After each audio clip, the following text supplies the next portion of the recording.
امت کو سامنے رکھ کے سوچنا ہے.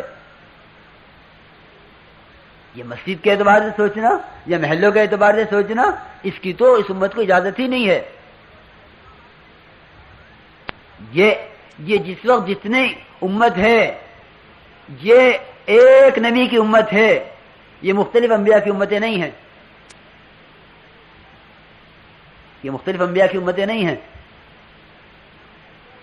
کہ اگر آج اگر حضرت عیسیٰ علیہ السلام، حضرت موسیٰ علیہ السلام، کوئی نبی بھی آ جائے، آج زندہ ہو جائے، اس کے لیے بھی یہی ہوگا کہ کوئی راستہ اس کی نجات کا نہیں ہے سوائے محمد الرسول اللہ صلی اللہ علیہ وسلم کے. کہ کوئی نجات کا راستہ نہیں اس کے لیے، کہ وہ بھی نجات کا راستہ ہے تو محمد صلی اللہ علیہ وسلم ہے. اس کو بھی آپ کی ہی شریعت پر چلنا پڑے گا، چاہے وہ اپنے ساتھ اپنی کتاب لے کر آ جائے. حضرت عمر رضی اللہ تعالی عنہ نے دانیال علیہ السلام کی کتاب دیکھی، اس کو پڑھا اور بڑے خوش ہوئے، اور جناب رسول اللہ صلی اللہ علیہ وسلم حاضر ہوئے اور آ کے عرض کیا، اے اللہ کے نبی صلی اللہ علیہ وسلم، میں نے دانیال علیہ السلام کی کتاب پڑھی ہے تاکہ میرے علم میں اضافہ ہو. جناب رسول اللہ صلی اللہ علیہ وسلم کا چہرہ سرخ ہو گیا غصے سے.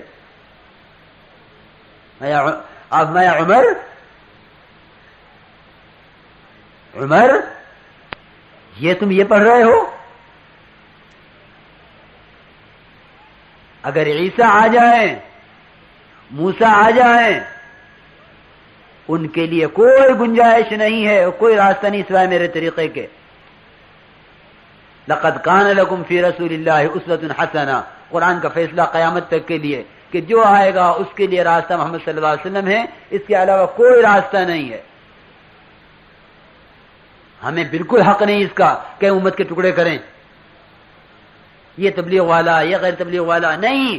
ارے وہ تبلیغ والا ہے جس نے نبی کا کلمہ پڑھا ہے، وہ تبلیغ والا ہے جس نے نبی کا کلمہ پڑھا ہے. وہاں تو جو منافق تھا عبداللہ ابن ابی بن سلول، جس کا نفاق کھلا ہوا، جناب رسول اللہ صلی اللہ علیہ وسلم اس کو بھی اپنا بنا رہے. حضرت عمر رضی اللہ تعالیٰ عنہ کرتا پکڑ کے کھینچیں، اے نبی جی اس پہ نماز نہ پڑھیں، آپ اس کے لیے استغفار نہ کریں. عمر مجھے تو اللہ نے اختیار دیا ہے، استغفر لہم او لا تستغفر لہم، میں استغفار کو کیوں نہیں اختیار کروں؟ اے اللہ کے نبی جی آپ مجھے حکم دیجئے میں اس منافق کی گردن اڑا دوں. کتنے واقعات حضرت عمر رضی اللہ تعالیٰ عنہ کے. عمر نہیں، یہ میرے ساتھی ہیں.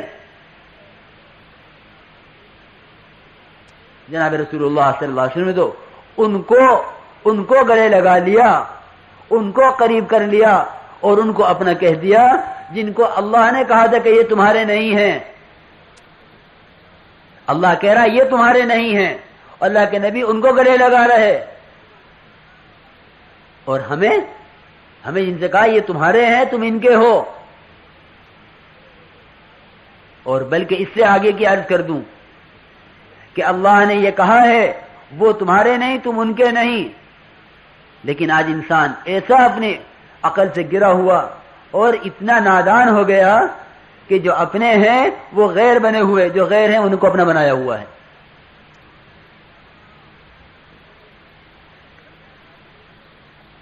میرے دوستو بزرگوں، اس لیے عرض کر رہا ہوں کہ یہ دعوت اللہ کی محنت جب تک اس کام کو نہیں سمجھیں گے اور اس پر اپنی جان و مال نہیں کھپائیں گے، مسجد مسجد، گلی گلی، محلہ محلہ، صوبہ صوبہ، ملک ملک، جب تک ہم نہیں پھریں گے اس کام کو لے کر، اس وقت تک امت ایک امت نہیں بنے گی. تو محلے بانٹ دو اور صوبے بانٹ دو اور ملک بانٹ دو، کیونکہ امت کو تقسیم کرنے والا سب سے بڑا مجرم ہے جناب رسول اللہ صلی اللہ علیہ وسلم کی نگاہ میں.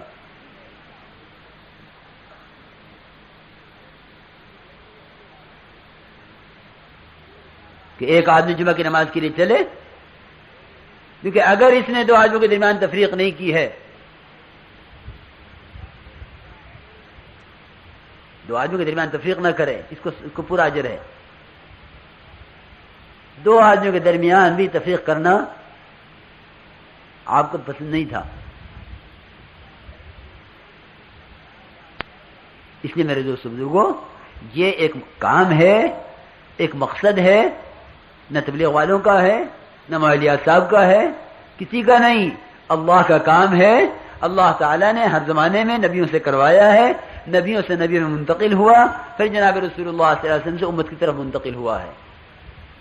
لیکن ہر محنت کو کرنے کے لیے سیکھا جاتا ہے، سمجھا جاتا ہے۔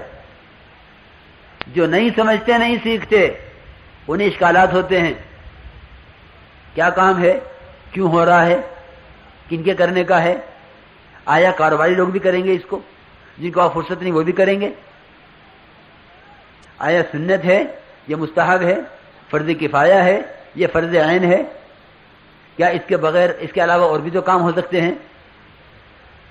یہ عام لوگ سوچتے ہیں، ان باتوں کو سوچتے رہتے ہیں لوگ کہ کیا میرے کرنے کا بھی ہے، اگر میں نہیں کیا تو کیا ہو جائے گا، اور اگر کر لیا تو کیا ہوگا۔ یوں سوچو کہ جس کام کے لیے بھیجا گیا ہوں، قرآن کہہ رہا ہے کنتم خیر امۃ اخرجت للناس، کہ تم لوگوں کی بھلائی کے لیے بھیجے گئے ہو۔ بھلائی کا حکم کرنا، برائی سے روکنا تمہارا کام ہے، قرآن نے صاف کہہ دیا ہے۔ اب کوئی یوں کہے میں کیوں بھیجا گیا، اس دنیا میں کیوں آیا یہ کام میرے ذمہ ہے یا نہیں ہے؟ تو بتلاؤ، قرآن کے فیصلے کے بعد قرآن پر ایمان لانے والے کو اس بات کے سوچنے کی اجازت ہے؟ کیوں بھائی، کہ یہ کام دعوت کا یہ کون سا کام ہے، آیا سنت ہے یا مستحب ہے، کریں گے تو ثواب ملے گا، نہیں کریں گے تو گناہ ملے گا، یا نہیں کریں گے تو نہ ثواب نہ گناہ، کر لیں گے تو ثواب ملے گا۔ مختلف لوگوں کے خیالات ہیں اس کام کے بارے میں، مختلف خیالات ہیں۔ جس طرح لا الہ الا اللہ محمد الرسول اللہ صلی اللہ علیہ وسلم، اس کلمے کے بارے میں مختلف خیال نہیں ہو سکتا ہے، ایک ہی بات ہے، ہر امتی کا ایک کلمہ ہے۔ جو کہیں اسی طرح انبیاء علیہ السلام والی محنت اور وہ کام بھی ایک کام ہے، اس میں کسی رائے زنی کی اور اس میں کوئی مداخلت کرنے کی اور اس عمل کو تقسیم کرنے کی کوئی گنجائش نہیں۔ ایک کلمہ، ایک محنت، ایک امت، ایک قرآن۔ اس لیے آپ نے دیکھ لیا ہوگا جتنی مساجد میں اذانیں دی جا رہی ہیں، ہر اذان کا ایک ہی کلمہ، یہ شافعی کی اذان، یہ حنابلہ کی اذان، یہ مالکیہ کی اذان، یہ احناف کی اذان، سب کی اذان ایک۔ وہ بھی حی علی الصلاۃ کہہ رہا، یہ بھی حی علی الصلاۃ کہہ رہا، وہ بھی حی علی الفلاح کہہ رہا، یہ بھی حی علی الفلاح کہہ رہا، وہ بھی اللہ اکبر کہہ رہا، یہ بھی اللہ اکبر کہہ رہا۔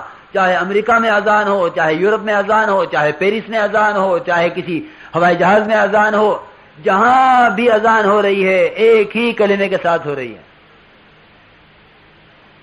کہ اگر امت تقسیم ہوتی تو اس کی اذان بھی تقسیم ہوتی۔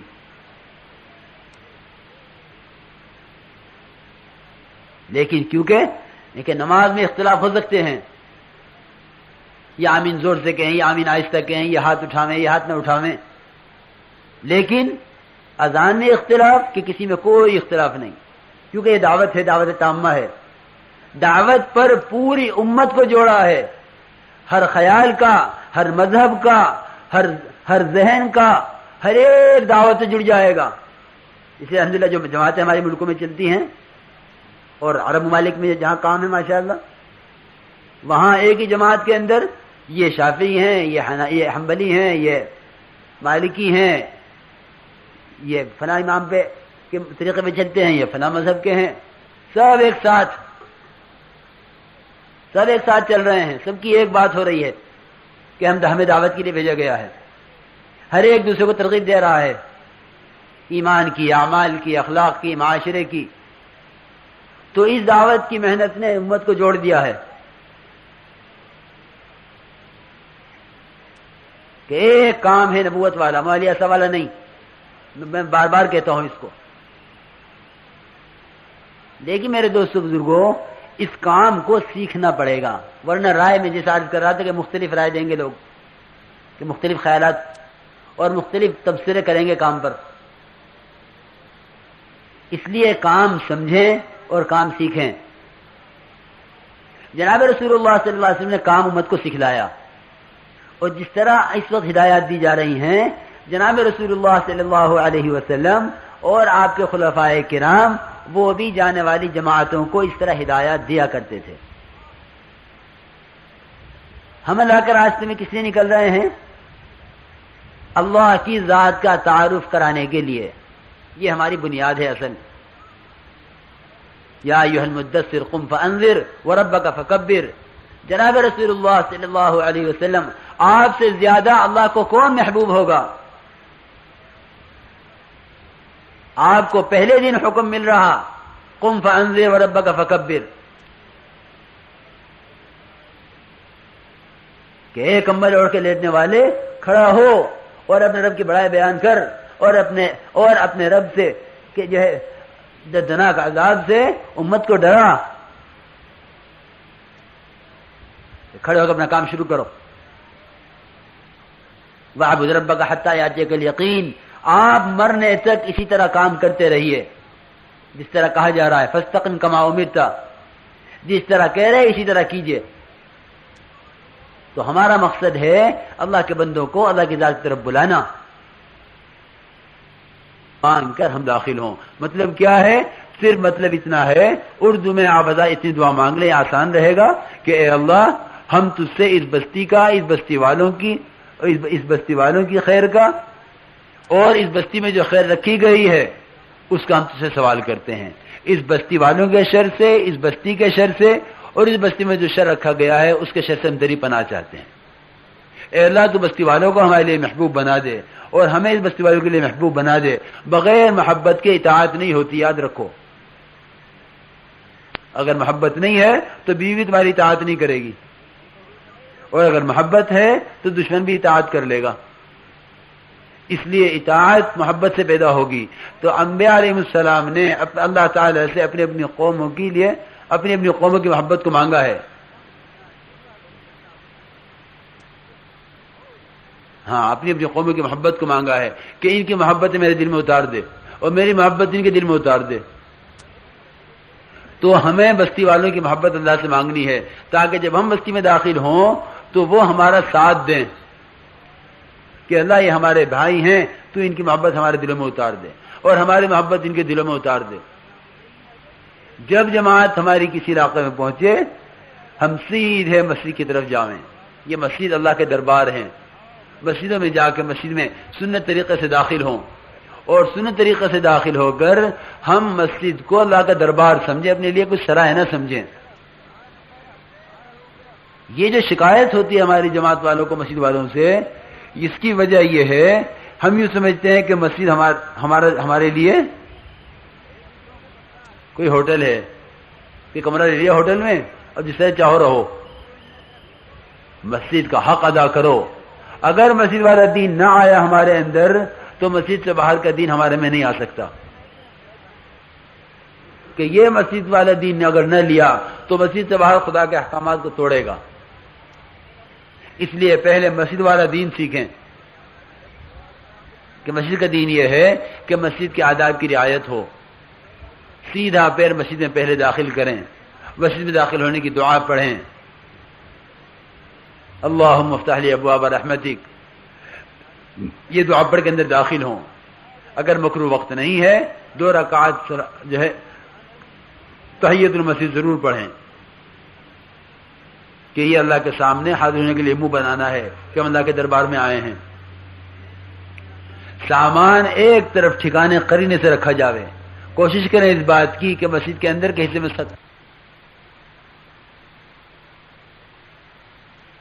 بنانا ہے کہ ہم اللہ کے دربار میں آئے ہیں. سامان ایک طرف ٹھکانے قرینے سے رکھا جاوے. کوشش کریں اس بات کی کہ مسجد کے اندر کے حصے میں سامان نہ لے کے جائیں. اگر اندر کے حصے میں سامان رکھنا ہے تو اسٹوو اندر نہ لے جاویں، اسٹوو باہر رکھے مسجد سے. مسجد میں بدبودار چیز کا لے جانا یا بدبودار چیز کا کھا کر جانا یا بیڑی سگریٹ پی کر جانا، یہ تمام کا تمام ناجائز ہے. اللہ کے نبی نے اس سے روکا ہے کہ یہ فرشتوں کو بھی تکلیف پہنچاتا ہے، مسلمانوں کو بھی تکلیف ہوتی ہے اس سے. فرشتے تو اپنا منہ لا کر یہ تلاوت